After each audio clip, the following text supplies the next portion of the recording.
Hello, dear English lovers. Today I'm going to explain again the spellings difference between British English as well as American English. So today I have given some examples here. So if you check those words, so the first one is draft.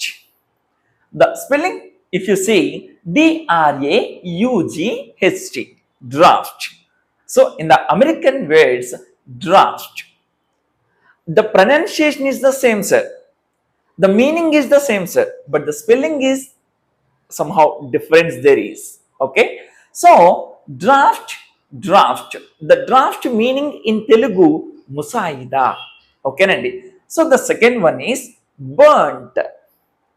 Burnt. అలానే burned sir ఇక్కడ students frequent గా face చేసేటువంటి problem sir ఇక్కడ burn కి V2లో కొన్నిసార్లు tea అనేటువంటి word తో end అవుతుంది, కొన్నిసార్లు ఈడి అనేటువంటి వర్డ్ తో ఎండ్ కావడం జరుగుతుంది. The difference between these and British words and American words. ఓకేనండి. సో మనం ఈ యొక్క స్పెల్లింగ్ అనేటువంటి రెండు కూడా కాల్చుట అనేటువంటి మీనింగ్ ఇస్తాయి, బట్ ద స్పెల్లింగ్ మాత్రం మీరు దాన్ని క్లియర్ గా అబ్జర్వ్ చేయాలి. ఇక్కడ మీకు ఆ కలర్ ని హైలైట్ చేస్తూ ఇచ్చాను, జాగ్రత్తగా అబ్జర్వ్ చేయండి. The third one is dreamt. Dreamt కలగనుట.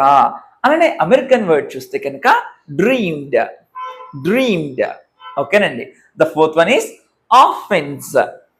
Offence అంటే నేరం అని అర్థము, ఆఫెన్స్. ఓకేనండి. సో అలానే యాక్స్, మనం గొడ్డలి అని చెప్పేసి అంటుంటాం కదా, యాక్స్. అలానే axe. The next one is licence means licence. అలానే మామ్. చాలా ఫ్రీక్వెంట్ గా టూ వర్డ్స్ యూజ్ చేస్తూ ఉంటాం సార్ మనం, but that the variation is this is the variation between this two words. Okay. So అలానే లీటర్ అంటే litre. So మీకు చాలా క్లియర్గా ఇక్కడ ఎక్కడైతే స్పెల్లింగ్ ఆ యొక్క సిమిలారిటీస్ ఉన్నాయో ఆ యొక్క వర్డ్స్ మీకు హైలైట్ చేస్తూ ఇవ్వడం జరిగింది సార్, ఇంక్లూడింగ్ తెలుగు మీనింగ్.